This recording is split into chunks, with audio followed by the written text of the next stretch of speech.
Hello dear friends, this is your personal English coach Divyam here, and today I'm gonna help you understand the poem Abou Ben Adhem, which is written by Leigh. Before we begin with the poem, you should know who this person was. Abou Ben Adhem is also known as Ibrahim Balkhi. He is one of the most prominent of the early ascetic Sufi saints. The story of his conversion is one of the most celebrated in Sufi legend as that of a prince renouncing his throne and choosing asceticism, closely echoing the legend of Gautama Buddha.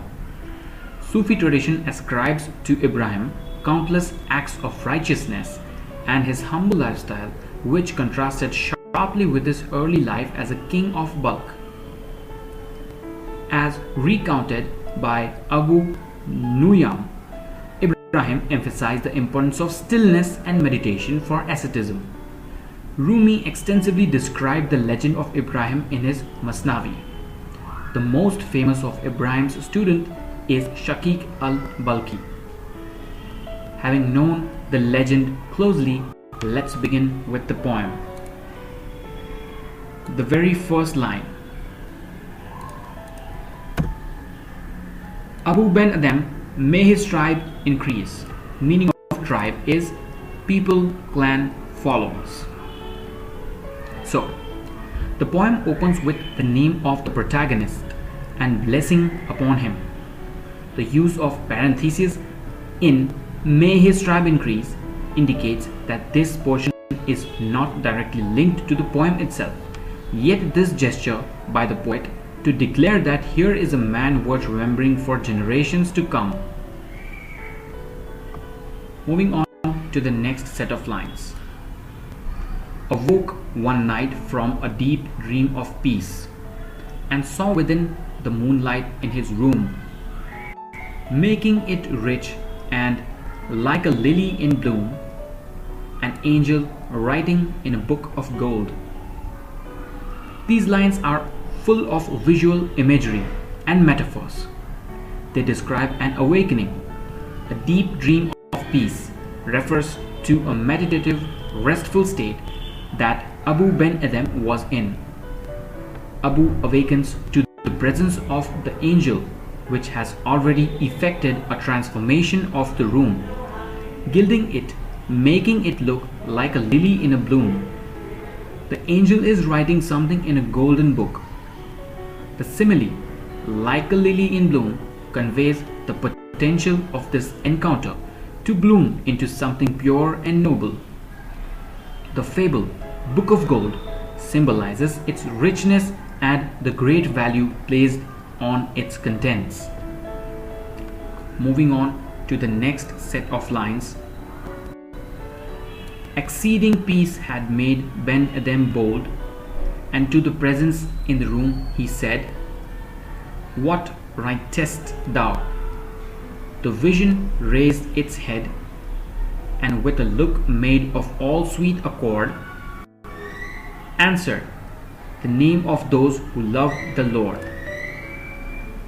Now, I have missed out mentioning the meaning of the word accord, which is actually agreement. So, I would replace the word, not actually replace, but write the meaning of accord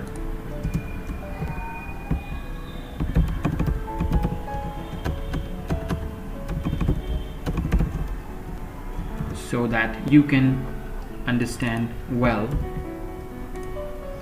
Alright, let's try and understand the meaning of these set of lines. It's not every day that one has a divine visitor calmly writing away in one's room. Imagine Abou Ben Adhem's astonishment. Then again, feel the tranquil awareness that still comes through. The angel's nonchalant actions could have emboldened him to satisfy his curiosity. Without any preamble, he asks the angel, what writest thou? An old-fashioned way of asking, what are you writing? The angel replies in a tone of sweet accord, a voice full of patience and kindness, that it is writing the names of those who have been honored by heaven for their love of God. Another feature to consider in this portion are the ways by which the poet refers to the angel, that is, presence and as a vision. Let's move on to the next set of lines. "And is mine one?" said Abu. "Nay, not so," replied the angel. Abu spoke more low, but cheerily still, and said, "I pray thee then, write me as one that loves his fellow men." What is the meaning of these lines? Eagerly, Abu asks if his love for God has been worthy enough to earn him a place in angels' heavenly book. The angel's negative answers comes in a kind but matter-of-fact way. But he still perseveres and humbly but cheerfully makes his iconic request to write his name as one who loves his fellow men. Contemplate on the fact that Abou Ben Adhem is unsure about his love for God, in contrast to the confidence he has for his love of mankind. "Write me as one that loves his fellow men." These are the words that hold the poem's essence or the poem's importance and render this poem immortal, which means never can this poem die. So these lines, "Write me as one that loves his fellow men." This is the main line, the climax of the poem. Moving on to the next stanza. "The angel wrote and vanished. The next night it came again with a great awakening light." What does this mean? Our angelic host complies and leaves only to return in the next night. Our poet now speaks of a second awakening. Here we see a great awakening light, so bright that it rouses Abou Ben Adhem awake.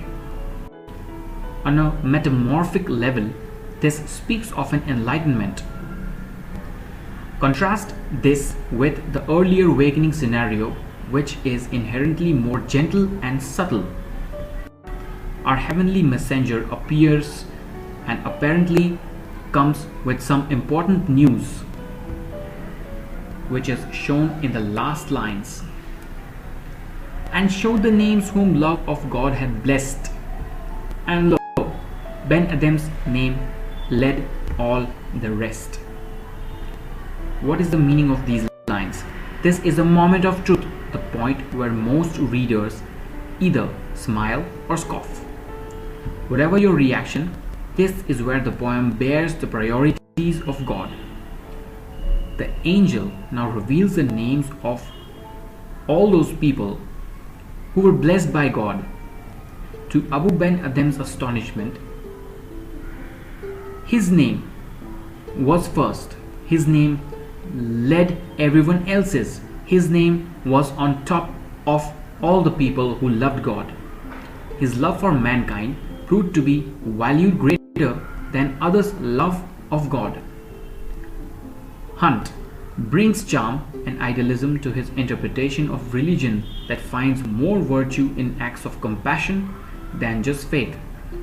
This is what the poem is all about, and this is what makes this poem memorable.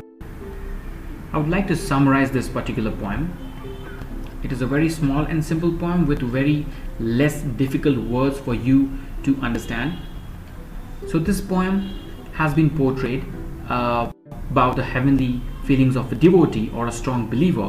This poem clearly explains that the poet, who addresses himself as Abou Adhem, is a strong believer in God. He believed that not only loving God but also loving people who believed in God is great.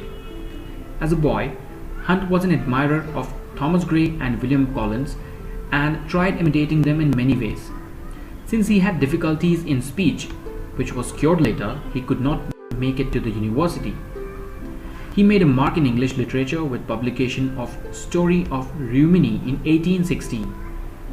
In this poem, it showed that when Adhem sees an angel in his room one night, He was not frightened or scared, for he had belief in God and seeing an angel. He was happy, but just wanted to know what the angel was writing down. When he was informed that angel was making a list of people who loved God, Adhem just wanted to know whether his name was also included.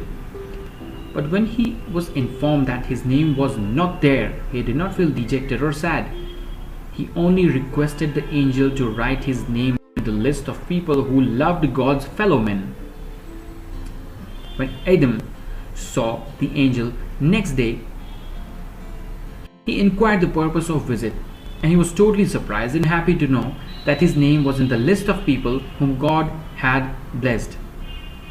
So, what does this poem depict? This poem clearly depicts the belief of one has in God. When we love God, we could love other people. By loving other people, we could make the world a better place and forget and forgive one another.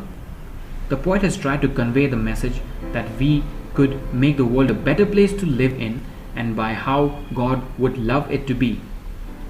All the holy books teach us the same theme, to love one another. Hunt, the poet, has beautifully pictured how each one of us should think, and how when we start thinking for others, we are truly blessed by God for our deeds. Loving God is not meant only by saying, but it is our deeds that ultimately God would count, and for every good deed that we do, we are being noted in God's book and being blessed. A poem that has conveyed a message in depth, and that is what makes Hunt a true critic, writer, poet, and essayist in all respects. So friends, I hope you've understood the poem. If in case there are doubts, if in case you have something that you want to ask, do mention it in the comment section. I would appreciate honest feedback from your side, and most importantly, subscribe to my channel so you get the latest updates. On top of that, do share this video with your friends so that you can sit in a group and discuss about the poem, about who this person was and which dynasty did he rule, so on and so forth. If you want me to make a video tutorial of any of your poems or any of your topics in your syllabus, do write in the comment section. Usually I reply to the comments in a minute or two, but sometimes it might take a while, but I would definitely respond to your comment. I thank you for watching, and I hope you have a wonderful day.